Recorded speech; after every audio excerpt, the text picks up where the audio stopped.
ہمارے ساتھ موجود ہیں ڈاکٹر صاحبزادہ فرید الدین قادری صاحب اور علامہ حسین مسعودی صاحب. آپ دونوں کی آمد کا بہت بہت شکریہ. قادری صاحب، اگر گفتگو کا آغاز میں آپ سے کروں، مجھے بتائیے کہ غصہ ہم میں سے ہر شخص اپنے آپ کو بڑا عقل سمجھتا ہے، فاضل سمجھتا ہے. لاجیکلی بات کی جائے تو ہمیں پتہ ہے غصہ حرام بھی ہے، غصے میں ہم اپنا ہی نقصان کر لیتے ہیں. لیکن جب غصہ آ رہا ہوتا ہے تو یہ تمام باتیں یاد نہیں رہتی. اس کی کیا وجہ ہے؟ What part of our brain shuts down کہ ہم یہ باتیں سوچ بھی نہیں پاتے اس وقت؟ الحمدللہ رب العالمین والصلاة والسلام علیکہ یا رحمت العالمین. اچھا موضوع ہے اور بڑا اہم موضوع ہے، اور ہمارے معاشرے کے حوالے سے اس کو ڈسکس کرنا بہت ضروری ہے. غصہ اصل میں انسان کی فطرت میں ہے، اور اللہ تعالیٰ کی مخلوقات میں سے انسان، جنات اور جانور، یہ تین مخلوقات وہ ہیں جن کے اندر غصہ موجود ہے. تو اصل مسئلہ یہ نہیں ہے کہ غصہ کیوں ہے، مسئلہ یہ ہے کہ کہاں غصہ کرنا چاہیے اور کہاں غصہ نہیں کرنا چاہیے. ابھی جیسے آپ نے خود ہی گفتگو میں فرمایا کہ غصہ حرام ہے، یہ عرف عام میں ہم یہ جملہ سنتے بھی رہتے ہیں، کہتے بھی رہتے ہیں غصہ حرام ہے. مگر غصہ ہر جگہ حرام نہیں ہے، کسی جگہ لازم ہے. مثلاً کوئی ایسا مسئلہ درپیش ہو جو اللہ تبارک و تعالی یا حضور نبی کریم رحمۃ اللہ علیہ صلی اللہ علیہ وسلم کے حوالے سے ہو، جس کو ہم کہتے ہیں گستاخی، بے ادبی، وہاں پر غصہ آنا یہ سنت نبوی ہے. حدیث شریفہ میں پیش کرتا ہوں کہ رسول اکرم صلی اللہ علیہ وسلم کے حوالے سے حدیث میں موجود ہے کہ جب کوئی ذاتی معاملے میں آپ کی بات کرتا آپ کے شان اقدس کے خلاف تو آپ اس کو معاف فرما دیتے تھے، لیکن اگر کوئی اللہ تبارک و تعالی کے حوالے سے کوئی ایسی بات کر دیتا کہ جو شان اقدس کے خلاف ہو تو حضور پاک صلی اللہ علیہ وسلم کے چہرے مبارک پر ناراضگی کے آثار نمودار ہو جاتے تھے، اور حضور لٹرلی غصہ ہوتے تھے. تو غصے کا جہاں تک تعلق ہے، وہ ہم یہ کہتے رہتے ہیں کہ حرام ہے، مگر مطلق حرام نہیں ہے. ہاں، جہاں صرف اپنا ذاتی مسئلہ ہو وہاں ہمیں یہ حکم ہے کہ آپ اپنے غصے کو اس وقت ضبط کریں کہ جب آپ کا کوئی ذاتی مسئلہ ہو، کیونکہ غصے کو ضبط کرنا یہ ایک الگ تعریف ہے قرآن مجید میں اس کی. پھر معاف کر دینا اس کی الگ تعریف ہے قرآن مجید میں، اور پھر اس سے ایک قدم آگے بڑھ کر اس کے ساتھ حسن سلوک کر دینا، یہ اس سے بھی بڑی تعریف ہے قرآن. اچھا، اس کی آپ کے جو ارلیئر کامنٹس ہے اس کی تھوڑی سی اور وضاحت اگر کر دیں. جی. دیکھیں، ہم اکثر جب ایک پیسفل سٹیٹ آف مائنڈ چاہتے ہیں، اپنے اوپر کام کر رہے ہوتے ہیں، اپنی روحانی ارتقاء کے لیے کوشش کر رہے ہوتے ہیں، عبادتیں کر رہے ہوتے ہیں، تو ہمیں یہ لگتا ہے کہ غصہ حرام کا مطلب یہ ہے کہ غصہ کبھی آنا ہی نہیں چاہیے. آپ نے جیسے کہا کہ غصہ ایک فطری عمل ہے، it is like any indicator. یعنی آپ ایک مشین میں اگر دیکھیں تو کوئی بھی چیز اگر اوپر نیچے ہوگی، کہیں پہ آپ کی حق تلفی ہو رہی ہے، کہیں کوئی غلط بات ہو رہی ہے، کہیں کوئی ایسی بات ہو رہی ہے جو انصاف پہ مبنی نہیں ہے، تو آپ کا غصہ آنا لازم ہے. لیکن اس کا اظہار کرنے کے جو آداب ہوتے ہیں وہ بڑے اہم ہیں. آپ نے جیسے خود فرمایا کہ حضور اکرم صلی اللہ علیہ وآلہ وسلم میں جب اپنے برہم ہوا کرتے تھے اور برہمی کا اظہار ان کا چہرہ مبارک سرخ ہو جایا کرتا تھا، لیکن کبھی ہمیں کوئی ایسی مثال نہیں ملتی حضور اکرم صلی اللہ علیہ وآلہ وسلم کی یا بزرگان دین کی کہ وہ آپے سے باہر ہو کے ان کے الفاظ سے یا ان کے ہاتھ سے کسی کو نقصان پہنچاؤ. یہ بڑی اہم بات ہے. ہم اکثر تیش میں آ کے دوسرے کا اور اپنا نقصان کرتے ہیں اور اس کو جسٹیفائی کر دیتے ہیں کہ یہ تو غصے میں ہوا.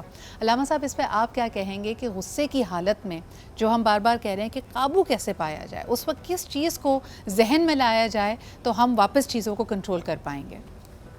بسم اللہ الرحمن الرحیم وبہ نستعین وہو خیر ناصر ومعین. الحمدللہ رب العالمین والصلاة والسلام علی رسولہ الکریم وعلیہ الطاہرین واصحابہ المنتخبین. بلغ العلا بکمالہ کشف الدجی بجمالہ صلو علیہ وآلہ. حسن جمیع خصالہ صلو علیہ وآلہ. اسی سے میں نے اس لیے آغاز کر دیا کہ آپ کے تمام سوالات کے جوابات اسی کے اندر ہیں. بلغ العلا بکمالہ، جب انسان کی اپنے کمالات اپنی بلندیوں پہ پہنچ جائے، تو پھر انسان جھوٹ کا سہارا نہیں لیتا، پھر بلا وجہ غصہ نہیں کرتا. یعنی جس چیز کی طرف ہے نا کہ غصہ ہے کیا، غصہ اور غضبناک ہونے میں تھوڑا سا فرق کر لیں بچوں کے سمجھانے کے لیے. جی کیونکہ خداوند عالم یا رسول اکرم صلی اللہ علیہ وآلہ وسلم کی ذات گرامی غصہ نہیں کرتی ہے، لیکن وہ غضبناک ضرور ہوتی ہے. اور غضبناک کن چیزوں پہ ہوا جاتا ہے؟ وہ اجتماعی معاملات ہوتے ہیں، وہ معاشرتی معاملات ہوتے ہیں، وہ ارتقائی معاملات ہوتے ہیں، وہ تنزلی معاشرے کے مسائل ہوتے ہیں کہ جب معاشرہ اگر کیا ہے تنزلی کی طرف جا رہا ہے، اگر تباہی اور بربادی کی طرف جا رہا ہے، اگر کیا ہے وہ برائی کی طرف جا رہا ہے، تو پھر جو بھی اس معاشرے کا باپ ہوتا ہے، جو بھی اس معاشرے کا سربراہ ہوتا ہے، چاہے وہ اپنا گھر ہی کیوں نہ ہو، اگر اپنے گھر میں بے راہ روی آ رہی ہے، اگر اپنے گھر میں گناہ کی مثلا محفلیں سج رہی ہیں وغیرہ وغیرہ، میں اس کی تفصیل میں نہیں جا رہا، سب سمجھتے ہیں ان باتوں کو. یعنی وہ چیز کہ جو ہمارے آبا و اجداد نے جو اقدار ہمیں دیے تھے، اگر اس سے بھی ہم ہٹ رہے ہیں، جو واقعاً یعنی کیا ہے ایک اصلاح معاشرہ والے اقدار، ضروری نہیں ہے کہ ہر چیز کا تعلق ہم اسلام سے جوڑیں، لیکن اچھی چیز تو ہر اچھی چیز اسلام میں چونکہ موجود ہے، اس لیے ہر اچھا کام جو آپ کے گھر میں ہو رہا ہو، آپ کے معاشرے میں ہو رہا ہے، وہ ایک اسلامی کام ترتیب پا جائے گا. آپ کی اسی بات سے ایک سوال ذہن میں آ رہا ہے علامہ صاحب، مجھے بتائیں کہ ایک ٹکراؤ کی سی صورتحال ہے. پہلے جن چیزوں پہ اگر ہمیں غصہ آ بھی رہا ہوتا تھا، یعنی کسی نے روک دیا، ٹوک دیا، کسی بزرگ نے یا والدین نے کسی بات پہ منائی کی، تو ہم غصے میں آتے ہیں، ہمیں وہ چیز اس وقت ناگوار گزرتی ہے، لیکن ہم لحاظ میں خاموش رہتے تھے. آج کا معاشرہ جس تبدیلی کی نہج پر ہے، وہاں پہ بچے یہ سمجھتے ہیں کہ یہ خاموش رہنا شاید ان کی کمزوری تھی یا ہمارے معاشرے کی یہ غلط پہلو تھا، اب ان کو جواب دینا یا اپنے حق کے لیے کھڑے ہونا بہت ضروری ہے. تو یہ جو آپس میں تناؤ ہے، اس پہ کیا کہیں گے؟ کہ خاموش رہنا یا یوں کہیے شور مچانا، تو خاموش رہنا تو بردباری کی علامت ہے. شور مچانا یعنی یہ شور ہے، یہ نہیں کہ آپ نے خاموشی توڑ دی. خاموشی توڑنے کے لیے انسان کے عمل کی سب سے اہم چیز یہ ہے کہ آپ کس طریقے سے اس کا اظہار کر رہے ہیں صحیح. کسی برائی کے روکنے کے لیے. پھر میں کہوں گا کہ غصہ جو ہے وہ انفرادی عام طور پہ ہوتا ہے، یعنی اپنے مفادات کے لیے غصہ آتا ہے، اور احساس کمتری جب زیادہ ہوگی تو شور زیادہ ہوگا.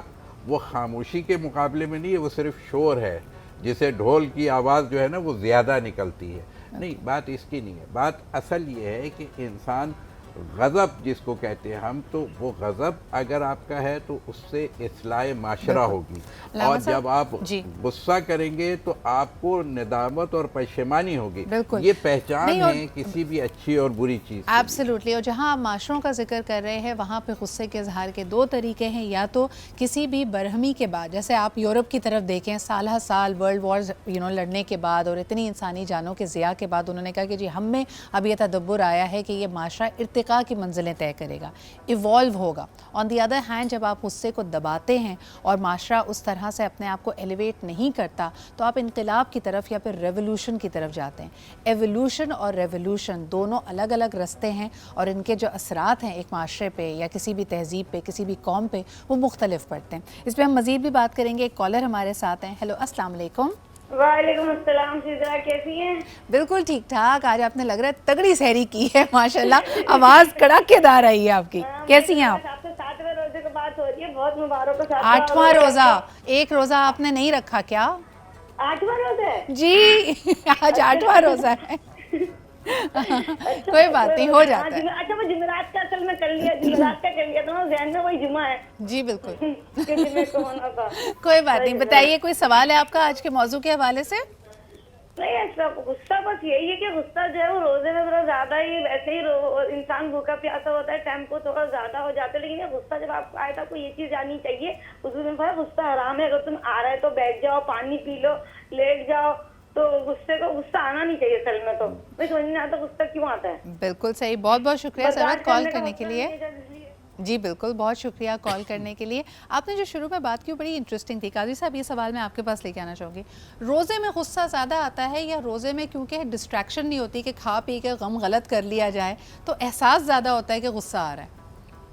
اصل میں اسی لیے حدیث پاک میں یہ ہے کہ اگر کوئی روزے کی حالت میں تم سے جھگڑنا شروع کرے یا لڑائی کی طرف آئے تو کم از کم آپ اسے یہ کہتے ہو کہ بھائی میں روزے میں ہوں، تاکہ اس کو یہ احساس ہو جائے کہ روزے کی حالت میں تو بدرجہ اولا غصہ جو ہے وہ منع ہے، بالکل کیونکہ روزے کے جو مکروہات ہیں ان میں سے غصہ بھی ہے کہ روزہ توڑتا تو نہیں وہ، لیکن روزے کو مکروہ کر دیتا ہے، کیونکہ روزہ بالکل پاک صاف ہونے کی ضرورت ہے۔ بالکل، غصے میں اپنا اور دوسروں کا نقصان کر لینا، اس کی بھرپائی اگر ممکن نہ ہو تو کیا ہو سکتا ہے، اور شریعت کے اس کے حوالے سے کیا احکامات ہیں؟ علامہ صاحب، اگر سب سے پہلے بات کی جائے جب ہم حد سے تجاوز کر جاتے ہیں، اگر خدا نخواستہ کسی کی کوئی غلط بات پہ ہی آپ غصے میں اتنے آپے سے باہر ہو گئے ہیں کہ آپ سے گناہ کبیرہ سرزد ہو جائے اور آپ اس کا قتل کر دیں، تو پھر شریعت کے یعنی کیا رہنمائی کرتی ہے ہماری؟ دیکھیے، ایک تو بات اس وقت بھی ہو رہی تھی جی، کہ سوال جو آیا تھا کہ روزے کے حالت میں، تو اصل میں وجہ یہ ہے کہ روزے کا تعلق جب ہم دیکھتے ہیں تو روزہ ہے کیا؟ جی، روزے کا نام یہی ہے کہ اپنے آپ کو روکنا۔ کن چیزوں سے روکنا؟ ذکر الہی سے نہیں، تلاوت قرآن سے نہیں، نیکی سے نہیں، بلکہ یوں کہا جائے کہ ہر برائی سے روکنے کا نام روزہ ہے۔ صحیح، اگر صحیح معنوں میں روزے کی تعریف دیکھی جائے گی تو صرف کھانے پینے سے تھوڑی رکنا ہے، ہر عیب سے اپنے آپ کو بچانا، اسی کا نام تو روزہ ہے۔ وَاسْتَعِینُوا بِالصَّبْرِ وَالصَّلَاةِ، بالکل۔ اب کہ وہ جو اب سوال آپ کو مدد مانگنی چاہیے روزے سے، یعنی اصلاح معاشرہ کے لیے، لَعَلَّكُمْ تَتَّقُونَ، تاکہ معاشرہ ارتقا پائے، ترقی پائے۔ اب رہ گیا کہ غصے کے حالت میں، تو غصے کے عالم میں کبھی بھی کوئی اچھا کام تو ہوگا ہی نہیں۔ آپ یہ توقع کریں کہ میں غصہ کروں اور اس کا نتیجہ اچھا آئے گا، نہیں، اس کا نتیجہ سوائے فساد کے، سوائے نقصان کے کچھ بھی نہیں آئے گا۔ لیکن فرق ہے نا کہ آمد اگر آپ قتل نے کا سزا جی، وہی ہے، جی۔ جی، وہ تو شریعت میں معین ہے، اس حوالے سے میں کہوں گا۔ لیکن اس سے زیادہ اہم چیز کہ اب روزے میں بار بار غصہ آتا ہے تو کرے کیا؟ تو بہت آسان سا نسخہ کسی حکیم نے کہہ لیجئے کہ دیا ہے، اور حکیم امت جنہیں کہتے ہیں، کہ گھر میں کسی کے بہت زیادہ ناچاقی رہتی تھی کہ جب بھی میاں بیوی یعنی شوہر گھر میں آیا اور اس کے بعد پھر ایک شور و غوغا گھر میں برپا ہو گیا، تو کسی وہ خاتون نے کہا کہ بھئی مجھے بار بار غصہ آتا ہے، ہمارے گھر کا ماحول بڑا خراب ہو گیا ہے۔ تو اب وہ حکیم صاحب تھے، تو انہوں نے کہا اچھا ایسا ہے کہ کل آئیے، کل میں آپ کو ایک تعویذ دے دوں گا۔ یہ آپ نے مجھے پہلے جی، بھی ہمارے پروگرام میں ہی کہا تھا، وہ تعویذ خاموشی کا تعویذ تھا، جتنی دیر آپ اس کو وہ زیر منہ لب دبائے رکھتے ہیں، کیونکہ آپ کچھ ایسے ایندھن نہیں ڈال رہے ہو غصے میں، تو وہ غصہ ٹھنڈا ہو کیسے جاتا ہے۔ ہوگا؟ لیکن یہ بڑی اچھی بات ہے، لیکن اور ساتھ ہی اسی کو کہتے جی، ہیں خاموشی کیا ہے؟ آدھے مسائل کا حل ہے۔ بالکل صحیح۔ تو اچھا، نصف مسئلے کو آپ خاموشی سے حل کیجئے، نصف مسئلے کو آپ حکمت سے حل کیجئے۔ بالکل صحیح۔ لیکن میں جو کہوں گا جو اس کے اگر لیے آپ جو کا دعاؤں کے حوالے سے بھی ایک جملہ کہہ دوں کہ دیکھیے درود شریف کا ورد کریں روزے میں، ویسے ہی بہت زیادہ، تو درود کے اندر ایک انسان نے نرمی، خداوند عالم نے نرمی کو رکھا ہے، اس میں انسان کو تقویت ملتی ہے، طاقت ملتی ہے۔ اس درود کا ورد کیجئے، اور اعوذ باللہ من الشیطان الرجیم، یہ بہت زیادہ پڑھنا ہے۔ یہ شیطان کہاں سے ہے؟ یہ ہر جو ہے غصے کے پیچھے شیطان ہے، غضب کے پیچھے خدا ہو سکتا ہے، غضب خدا کی طرف سے ہوتا اچھا، ہے، اس کیونکہ سے وہ ایک خود ذہن بھی میں غضب، بات آ رہی ہے کہ کئی ہم ایسی جانے انجانے غلطیاں کر دیتے ہیں جس میں اللہ نہ کرے کہ ہم خدا کی اس غضب کو دعوت دے لیں اپنی طرف۔ تو قاضی صاحب، یہ کیونکہ دعاؤں کا مہینہ ہے اور رحمتوں کا عشرہ ہے، تو مجھے بتائیے کہ کوئی ایسا عمل، کوئی ایسی دعا جس سے اللہ تعالیٰ کا غصہ اور غضب ہم ٹھنڈا کر سکیں، کیونکہ جو ہمارے حالات ہیں ایسا لگتا ہے کہ ہم نے اللہ کو ناراض کر دیا۔ احادیث شریفہ میں غصے کے حوالے سے بہت ساری احادیث ہمیں ملتی ہیں کہ ضبط کیسے کیا جائے۔ ابھی اسی پر چونکہ گفتگو ہو رہی ہے، اب رسول پاک صلی اللہ علیہ وسلم نے دیکھا کہ دو شخص لڑ رہے تھے، تو آپ نے فرمایا کہ مجھے ایک ایسا کلمہ معلوم ہے کہ اگر میں یہ کلمہ وہ پڑھ لے تو اس کا غصہ رفع ہو جائے گا۔ وہ کیا تھا؟ حضور نے فرمایا اعوذ باللہ من الشیطان الرجیم پڑھ لے۔ تو ایک تو یہ بات ہے۔ اب دعا کا جہاں تک تعلق ہے تو ایک رمضان شریف میں بڑی رات آتی ہے، آپ کے علم ہے، لیلۃ القدر جس کو ہم کہتے ہیں۔ ام المومنین حضرت عائشہ صدیقہ رضی اللہ تعالیٰ عنہا نے حدیث پاک میں کہ حضور سے پوچھا کہ یا رسول اللہ، اگر میں آج کی رات کو پالوں تو میں کیا دعا پڑھوں؟ تو حضور نے فرمایا اللہم انک عفو تحب العفو فاعف عنی یا غفور، کہ یہ دعا مانگنا کہ یا اللہ تو معاف کرنے والا ہے, معافی کو پسند فرماتا ہے, اس لیے مجھے بھی معاف فرما دے اے غفور. تو یہ تو دعا حدیث کی دعا ہے. اس طریقے سے ہم ماہ رمضان شریف میں غصے کو دور کرنے کے لیے, غصے پر قابو پانے کے لیے دعا کریں. اور میں اگر آپ اجازت دیں تو ایک معمولی سا واقعہ بیان کر دوں جی. کہ جس کو تفاسیر میں بیان کیا گیا ہے کہ حضرت سیدنا علی بن حسین یعنی امام زین العابدین رضی اللہ تعالی عنہ تشریف فرما تھے, اور آپ کی خادمہ وضو کے لیے پانی لائی برتن میں, تو آپ کے اوپر گر گیا. جب آپ کے اوپر گرا تو غصے کے آثار آپ کے چہرے پر آئے, جی. تو اس نے فوراً یہ آیت شریفہ پڑھی قرآن مجید والی, والکاظمین الغیظ, کہ وہ لوگ, وہ متقین جن کی تعریف اللہ نے کی, وہ ہیں کہ جو غصے کو پی جانے والے. تو ان کا غصہ فوراً وہاں پر تھم گیا, یعنی آپ نے اپنے آپ کو روک لیا غصے سے. یہ ہے غصے کو ضبط کرنا. اور کئی روایتوں میں بھی یہ کہا جاتا ہے کہ اگر جو آپ کے ملازمین ہیں, جو آپ کی ہیلپ ہیں, ان کی دن میں تقریباً 70 غلطیاں اور خامیاں ان کو معاف کیا جائے. تو اگر آپ اسی کو دیکھیں کہ معافی کو اور غصے کو ضبط کرنے کے لیے کتنے سارے حوالے ہمیں ملتے ہیں.